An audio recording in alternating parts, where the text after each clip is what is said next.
আজকের গল্প ছদ্মবেশী ভূত। আমি যখন ছোট তখনকার ঘটনা। একদিন রাতে আমার বাবা এবং মায়ের সাথে কী নিয়ে যেন ঝগড়া হয় এবং আমার মা কিছুক্ষণ পর কেঁদে কেঁদে বলে যে আমি তোমার বাড়িতে থাকবো না, আমি আমার বাপের বাড়ি চলে যাব। এই বলে আমার সব কিছু গুছিয়ে নিয়ে ঘর থেকে বের হয়ে যায়। তখন আনুমানিক রাত 11:45 এই রকম। আমার বাবা রেগে কিছু না বলে ঘরে এসে ছিটকানি দিয়ে ঘুমিয়ে পড়ে।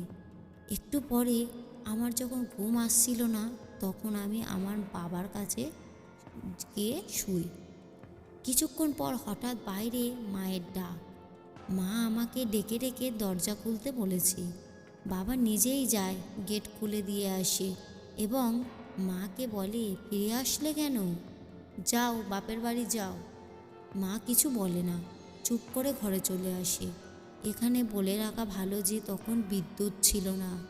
ঘরে টিপ টিপ করে মোমবাতি জ্বলছে। তখন মা ঘরে আসলো। এরপর আমি, মা আর বাবা একই সাথে ঘুমায় এবং একটু পরে আমি অনুভব করলাম কিসের যেন গন্ধ নাকে আসছে। তারপর আমি বাবাকে চুপি চুপি বললাম এই কথা। বাবা বলল, চুপ করে থাকো। এই রকম কিছুক্ষণ যাওয়ার পরে বাবা মোবাইলের কল আসলো এবং বাবা ফোন ধরে বলল হ্যালো। তখন আমার নানা ফোনে বলল, লিমনের মা সাথে আবার কি হয়েছে? লিমনের মা এখানে বসে কান্না করছে।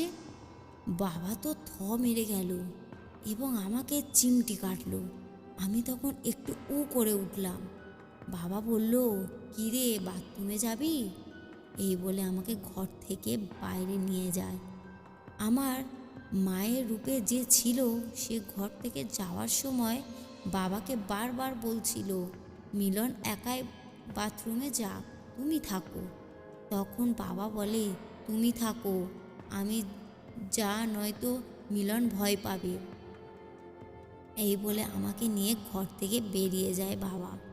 তারপর পাশের বাড়িতে গিয়ে সেই রাতটা কাটায়। সকালে এসে দেখি ঘর একদম নোংরা হয়ে আছে আর দেওয়ালে শুধু আঁচড়ের দাগ। গল্পটি কেমন লাগলো একটা লাইক করবেন এবং কমেন্ট